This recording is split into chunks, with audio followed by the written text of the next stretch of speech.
Welcome back friends, welcome to Investor ji. एक बार फिर से आप सबका बहुत बहुत स्वागत है। फ्रेंड्स, एक बार फिर से भारतीय बाजार में तूफानी तेज़ी देखने को मिली है। लगातार कुछ दिनों से धमाकेदार तेज़ी बाजार ने पकड़ के रखी है। इसके कई कारण भी है। आज मैं पूरा डिटेल वन बाई वन आपके साथ में शेयर करूंगा और आगे क्या लगता है बाज़ार, क्योंकि मैंने देखा है थोड़े समय पहले ही लोगों के दिमाग में ऐसी नेगेटिविटी आ गई थी जिससे हर किसी को लगने लग गया था कि अब बाज़ार में ख़रीदारी करके कोई फ़ायदा नहीं है।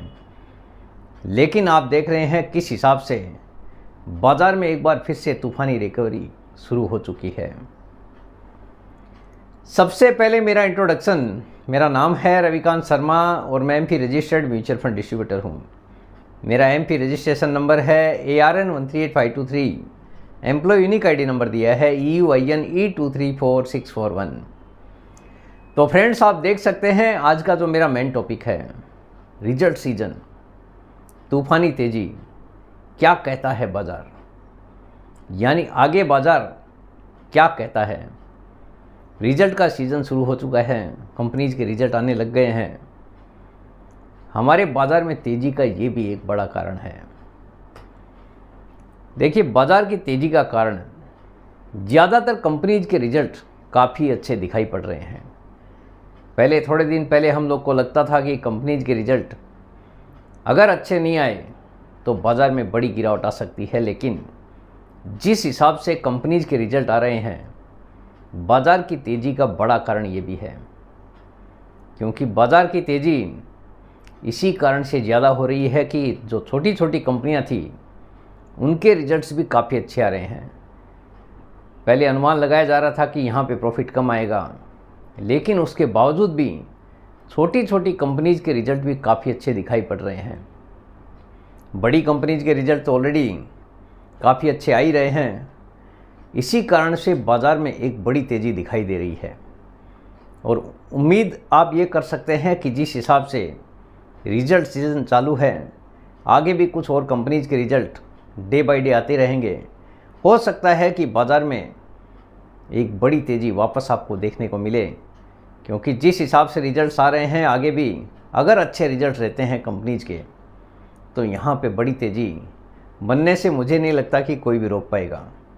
क्योंकि रिजल्ट अच्छे आने का मतलब है आगे इकोनॉमी अच्छा कर रही है, इसीलिए कंपनीज के रिजल्ट अच्छे आ रहे हैं।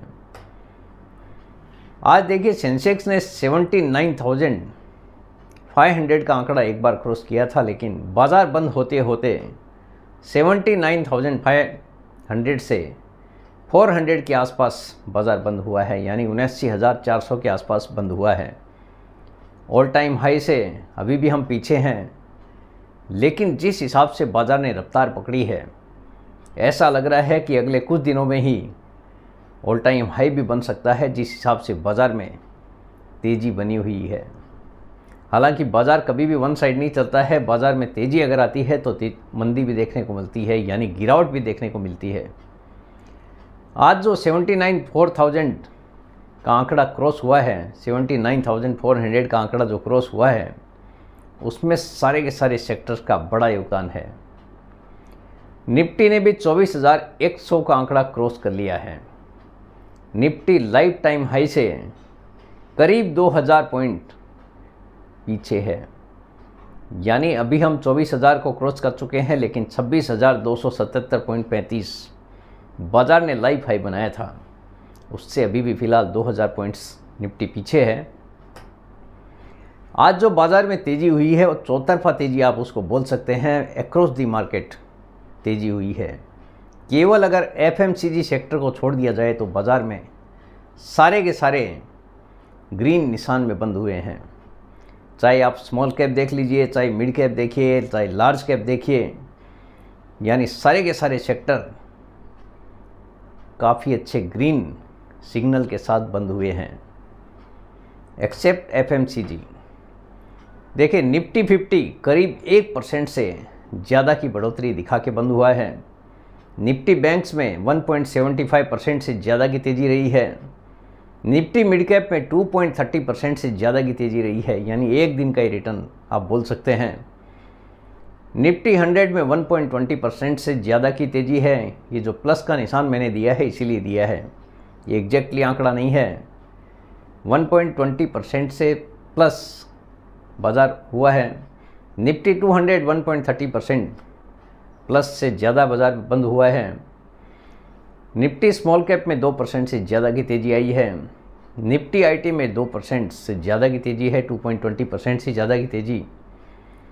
निफ्टी मेटल में करीब 2% की तेज़ी आई है, यानी 1.90% के आसपास यहाँ पे भी तेज़ी देखने को मिली है, यानी अक्रॉस दी मार्केट बाज़ार में बड़ी तेज़ी देखने को मिली है। अभी आपके लिए नोट करने वाली चीज़ है कि बाज़ार में तेज़ी हमेशा ही नहीं रहती है, बाज़ार में अनसर्टेनिटी हर टाइम बनी रहती है।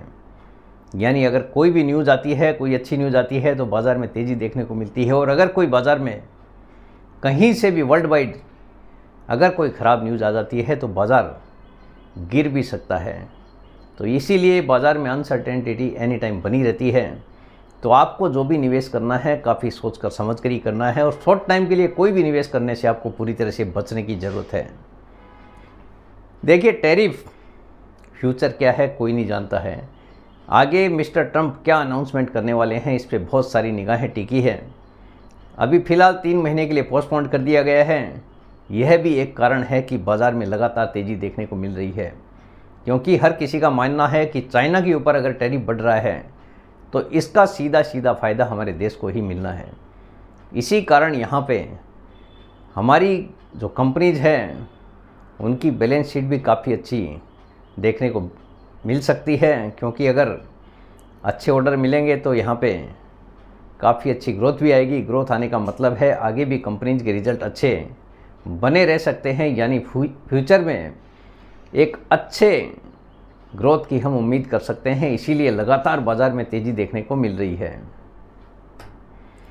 देखिए, बाज़ार का एक ही गुरु मंत्र है, गिरावट में लमसम खरीदो और एसआईपी कभी भी बंद मत करो। यानी जितना लॉन्ग टर्म के लिए आप इन्वेस्टमेंट करते हैं एसआईपी आपको लगातार चालू रखना है, क्योंकि बाज़ार कभी भी वन साइड नहीं चलता है। बीच में आपने देखा है बाज़ार में बड़ी गिरावट आई थी तो जिस किसी का एसआईपी चल रहा था उसका हर एक प्राइस में बाई हुआ है। यानी हर मंथ अगर आपने बाई किया है तो जो चीज़ 10 रुपये में थी वो करीब 20% करेक्ट होके भी आपको मिली है। यानी ओवर द पीरियड आपका एवरेज आउट काफ़ी अच्छा हो जाता है। इसीलिए एसआईपी भी साथ में होना ज़रूरी है। तो जो एसआईपी आपने की है उसका बेनिफिट आपको देखने को मिला है, क्योंकि अभी बाज़ार में काफ़ी तेज़ी हुई है। तो जो चीज़ आपने कम भाव में लिया था अभी आप देख रहे हो काफ़ी तेज़ गति से वहाँ पे पैसा बनता हुआ दिखाई दे रहा है। तो गिरावट में लमसम खरीदो और एसआईपी लगातार चालू रखो, ताकि गिरावट में आपको अच्छा खासा गेन करके मिल सके। Follow this trick. देखिए, ये ट्रिक आपको फॉलो करना है बाज़ार में अगर आपको इन्वेस्टमेंट करना है। Don't track daily basis. Daily basis आपको बाज़ार को ट्रैक करने बिल्कुल छोड़ना है, क्योंकि बाज़ार अगर लगातार गिरता है तो बहुत सारे निवेशक अपना पूरा जितना भी आपने इन्वेस्टमेंट किया है पूरा बेचने की तैयारी कर लेते हैं। तो अगर आप डेली ट्रैक नहीं करेंगे तो ऐसी गलती करने से आप पूरी तरह से बच सकते हैं। अगर आप खुद अपना पोर्टफोलियो मैनेज कर रहे हैं और अगर आपको बाज़ार की गिरावट का डर नहीं लगता और आप लॉन्ग टर्म के लिए इन्वेस्टमेंट करते हैं तो जैसे चाहे आप वैसे निवेश कर सकते हैं, क्योंकि यहाँ पे बाज़ार की जोखिम होती है। आपको पता होना चाहिए बाज़ार ना तो कभी वन साइड ऊपर जाता है और ना ही कभी वन साइड नीचे गिरता है। यहाँ पे उठापटक आज भी है और कल भी ऐसे ही बना रहना है। तो अगर आप लॉन्ग टर्म के लिए इन्वेस्टमेंट आपने कर लिया है, करके छोड़ दिया है, तो डेली ट्रैक करने की कोई ज़रूरत नहीं है। ये फंड मैनेजर का काम है। फंड मैनेजर अगर करेंगे तो ही आपके लिए बेनिफिशियल है।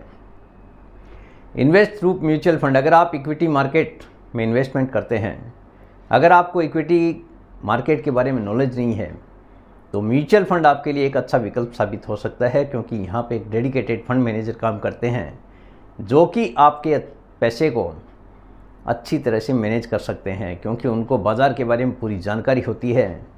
कौन सी कंपनी में कैसा कामकाज हो रहा है, कंपनी की बैलेंस शीट कैसी है, ऑर्डर बुक कैसी है, ये सारी जानकारी फंड मैनेजर के पास में होती है। उसके बाद ही किसी भी कंपनी में निवेश करने का निश्चय लिया जाता है और डिसाइड किया जाता है। तो अगर आपको डायरेक्टली इक्विटी का नॉलेज नहीं है तो आप म्यूचुअल फंड की तरफ आप देख सकते हैं। ये एक अच्छा विकल्प आपके लिए लंबे टाइम में साबित हो सकता है।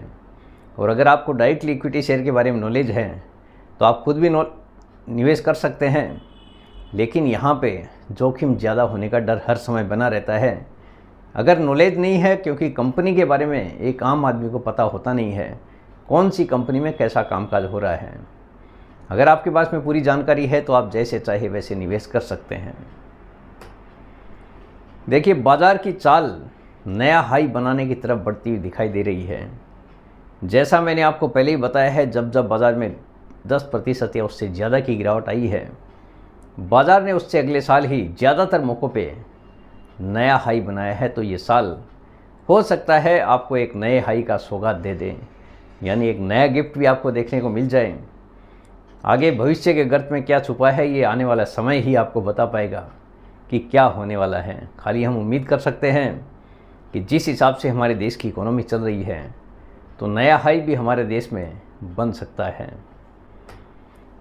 तो फ्रेंड्स, उम्मीद करता हूँ आपको आज का ये वीडियो पसंद आ गया होगा। वीडियो अगर पसंद आ गया, वीडियो को लाइक करना, शेयर करना बिल्कुल मत भूलिए। बेल आइकन पे ज़रूर क्लिक करके रखिए, चैनल को ज़रूर सब्सक्राइब कीजिए। जितने ज़्यादा लोगों के साथ में हो सके शेयर कीजिए, ताकि हर किसी को इसका बेनिफिट मिल सके। Thank you very much friends, thanks for watching this video.